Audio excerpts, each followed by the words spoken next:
আসসালামু আলাইকুম। আগে ভিডিওটা দেখেন, তারপর বলতেছি।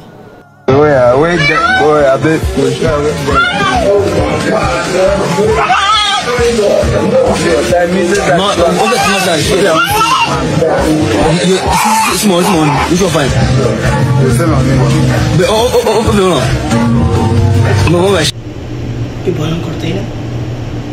প্রাণীটার কি দোষ? কোনো দোষ আছে প্রাণীটার? ধরে নিলাম কোনো দোষ আছে, এই বলে একটা প্রাণীকে এইভাবে হত্যা করা, তাও আবার মানুষ। আল্লাহ পাক যেখানে বলছে কোনো প্রাণীকে তোমরা আগুন দ্বারা হত্যা করো না, কেননা আগুন জাহান্নামের জন্য তৈরি করা হয়েছে, জাহান্নামে পোড়ানোর জন্য তৈরি করা হয়েছে। আর সেইখানে একটা জীবিত বিড়ালকে কিভাবে আগুনের মাধ্যমে পোড়ানো হচ্ছে। জানি না এই ভিডিওটা কে বানিয়েছে। আল্লাহ পাক সবাইকে বুঝার তৌফিক দান